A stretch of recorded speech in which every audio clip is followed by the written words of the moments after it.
Balik aksyon ang mga top collegiate basketball teams sa bansa bukas sa NCAA Season 92.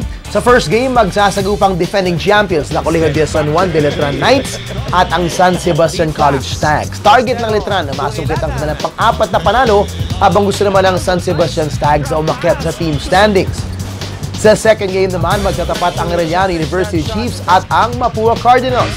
Susubukan ng Arellano na madungisan ang record ng Mapua habang wala namang balak ang mga bataan ni Coach Atoy Co na maputo ng kanilang 4-game winning streak.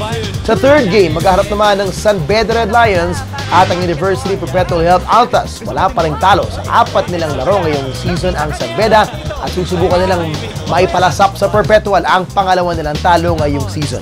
Gaganapin ang mga laro sa Phil Oil Arena sa San Juan at mapapanood din ang live dito lang sa ABS-CBN Sports and Action.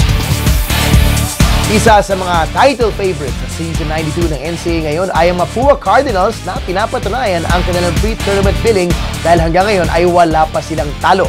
Makakausap natin ngayon gabi ang Cardinals kasama ng kanilang head coach, si Coach Atoy Co. Andito rin ang kanilang mga players na CJ Isit, Daniel Aguirre, Christian Bunyag, Lawrence Victoria at Justin Serrano. Guys, good evening. Welcome to The Score. Salamat sa pagdalo, Coach. Can you grab a mic? Simulan natin sa'yo. Unang-una, alam natin yung nangyari sa inyo last season. You had a good run. Nakatiis kayo ng knockout games to enter the Final Four. Bumangga kayo sa Letran. Pero ano ma-assess mo sa experience from last year and how that helped mature this team this year? I think napakagandang experience yun last year. Nag-umpisa kami sa talagang mababa. Right. Na talo-talo, tapos makakachamba ng isa. Tapos nagkaroon kami ng di ko masabi kung nag-change kami ng ensayo, dinagdagan ko na nag-road work kami, Okay. nagkaroon kami ng mga tune-up games against U-up teams, Okay. saka mga And this is mid-season? sa mid-season. Okay. I think nakatulong na malaki din, nag-level up yun na yung pagka-competitive nila. Okay. Kaya nag-umpisa yun na nagkaroon kami ng 6 run. 6-game winning six, streak. no. Yun yung towards the end na nag-gabol Yes, kayo to tie for 3rd, 4th, and 5th. Tama? Actually, nakatulong din kasi during may ibang talo kaming natatalo kami sa end game. Minsan lamang kami ng mga 10, 17, last 2 teams we're playing against JRU, natalo kami. Parang yun nadagdagan yung experience na yun at Right. parang mas tumibay kasi sabi ko yun dapat kunin natin na experience yun para at mas tumibay yung mga dibdib natin kasi kaya tayo natatalo kasi nawawala at pare-pareho yung dibdib natin sa mga end games. Pero yun siguro magandang experience yun kaya mabandang huli nakakatapos kami ng end game kahit na humahabol yung kalaban. At ngayon naman swerte dahil 4-0. Sing swabe ng bigote niyo, Coach. I'm not really Wala expecting pang this. Kasi sa totoo, 6 ang rookies ko eh. Yun na nga eh. 6 na wala last year. Sa team ko. Yung 4 nag-graduate, yung 2 nag-resign kasi for health reason, hindi na nila makayanan. Siguro mahirap yata ako magpa-ensayo eh. Pero pala hindi. Pero kaya nanalo kami sa swerte kasi siguro dahil mas gamay na nun mga gamay na nila yung sistemang pinaiiral ng coaching staff. Kasi yung mga rookies naman, they've been practicing with us maski na... Right. So they were there na last year? They were there. Training with the team. Okay. So hindi sila mga naninibago? Hindi naninibago din sa sistema. Si CJ is one of the veterans here. You're actually on your last year, CJ. How's it been like? How's the journey been like the last 3 years with Coach Atoy and how ripe this team is? That everyone's saying this is now the time that Mapua can really contend? It's definitely been bittersweet. Okay. First couple years were rough, and then last year we kind of got a taste of the sweetness, and so this year we're off to a good start. And as much as it feels good, we're trying to not let it get to us, and just trying to take it a game at a time. Okay. Well, let's go to Justin up there. Si Justin, 3rd year ka na, no? So, last year, malaking tulong din na dumating si Allwell, syempre, rookie MVP. Kamusta yung experience in last year and this year so far? What's it like playing with an Allwell or I mean, alam mong nandyan siya maasahan sa rebound saka sa supal-pal at paano kayo nakakapag-mesh sa mga bigs? Actually, ginagawa lang namin yung sistema ng coaches namin. Lagi namin sinusunod yun. Lagi namin sinusunod. As, kung ano yung pinapagawa sa amin, like sa practices. Nagkumpiyansa ba na nandun ng isang Allwell? Oo naman. Laking bagay ni Allwell. Siyempre, he can grab the boards and block shots. Correct. Siya yung, nagdi-defend sa namin, basket namin. Correct. And Hindi ka natatakot tumira ng 3 points. Ayan.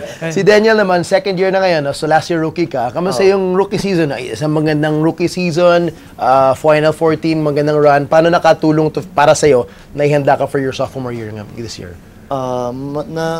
Malaking tulong yung nangyari sa akin last season kasi yung mga experience ko doon last season madadala ko siya sa sophomore year ko. Okay. Marami kaming napagdaanan last year na ngayon mas kayang-kaya na. Tsaka nasubukan talaga kayo, no? Tatlong, hindi biro yun, ha? That's a rare opportunity, coach. 3 knockout games, no? Yes. Dinaanan nyo, no? Now you have rookies. You have a pair of rookies here, si Christian Bunyag, Lawrence Victoria. Kamusta naman? Pagpasok sa team ngayon, alam mong malakas, maganda pinakita last year, so maaring malaki na asahan sa inyo bilang rookies. Kamusta so far yung first 4 games sa inyo bilang rookie, Christian? Anong pakiramdam? Sige, pass the mic. Lawrence muna. Lawrence, para sa'yo. Yung medyo pressure kasi yung kami mga rookie. Okay. Kaya backup lang kami muna sa mga senior namin. Kaya nandun lang kami lagi sa tabi nila. Okay. Para pagka pagod sila, kami naman yung pumapalit sa kanila. Well, fill your role, sika nga, no? So, Christian, you wanted to say something? Siyempre, bilang isang rookie, ready lang kami. Ready lang po kami sa... Mahirap ba si coach? Mahirap ba si coach magpa-ensayo at magpahanda? Tama lang po. Tama lang, oh. Tama lang, coach. Okay, coach, balikan kita, no? You mentioned earlier, 6 players na wala. Si Josan, isa nun, di Si ba? Nimes Josan Nimes nawala, si Brania nawala, saka si Paeng, Okay. saka si Steven. Oh, bihira yun, coach, na meron kang 6 na player na mawala, 6 na bago, and yet you can do so and lead the league so far. That's not easy, no? Kaya pati ikaw nagugulat Kaya ka. talaga, pati ako nagugulat Okay. kasi hindi ko talaga ni-expect na magkakaroon kami ng ganito kagandang record kaagad. Oo. Kasi nga, 6 yung bago ko. Kaya sabi ko, pagka binabalikan ko, bakit gano'n nangyayari? Sabi ko, talagang na-absorb na nung team yung sistemang ginagawa namin. Okay. Pati yung depensang gusto namin at nagre-response lahat. Kasi bilang isang coach, sa matagal din ako naglaro ng basketball, nakikita kung ano yung natutunan ko lahat ng mga sinasabi matatandang coach. Kasi sabi nila, pag magandang depensa, halos kalahati ng laro, na ipanalo mo na. Correct. Well, bukas, hindi madali kalaban nyo, Arellano, you got the bus driver. The bus driver, si Halalon. Si Halalon. Paano nyo pinaghahandaan yan? I mean, that's another strong... Siguro this is the strongest test so far, no? Yes. Pero actually, I will not say that because I think LPU is a strong Nahirapan team. kayo sa LPU. Oh, Kasi correct. kung titin mo, magandang materialis ng LPU. Meron pa siya isang magandang, magaling na import, si din, Susu. correct. In Susu, di ba? Yep, oo. He's very athletic. I think sa susunod na round, mapapansin na natin yung LPU. Pero itong AU, ay pinag-aralan namin. Kaya lang, pwede ba namin sabihin? Huwag niyo Pero na i-booking din pinaghandaan yan. namin. Okay. Pinaghandaan namin. In-scout namin yung mga ginagawa nila. Usually si Jerry, pinahira lang yun, triangle opens Okay.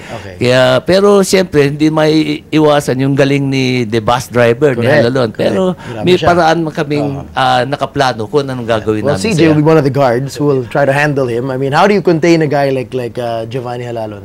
I guess you just got to try to contain him. Okay. There's no real way to stop him because the offense runs through him, Right. and so he's going to have the ball the majority of the time. So it's just a matter of trying to slow him down, and we'll see how we do tomorrow. One thing that's amazing about him, CJ, and it's another challenge to defend him, he can do more than just score. He rebounds, he assists, he's number 1 in assists, number 1 in steals as well. So he's a two-way player, obviously. I mean, how does that make it more challenging knowing that he can affect the game in many aspects? You just got to pay mind to him at all times on the court, and so I think our coaches have come up with a good game plan for tomorrow, and hopefully we can go out and execute it. Right, should be one of the fun games tomorrow. Abangan namin yan, Coach, para It sa will be inyo. fun. Kasi, TJ, I'm still looking forward na parang on these 4 games ko, hindi pa alam ko mas may maganda pa kami pwedeng gawin. May ilalabas pa. May So ilalabas pa. you're unbeaten but you think you're not yet at your peak. No, we're Hindi not yet in that. Alright, so fighting words mula kay Coach Atoy ko, the Fortune Cookie. Abangan yan mga kaibigan. And salamat sa Mapua Cardinals. And nagkaroon pa ng history lesson kanina yan. Pinag-usapan namin ni Coach yung pinagsama namin. Nung ganito kaliit, nung coach niya ang daddy ko. Alright, Coach Atoy, Mapua, good luck tomorrow. Thank you, thank you. For more sports updates, keep watching The Score. And don't forget to subscribe.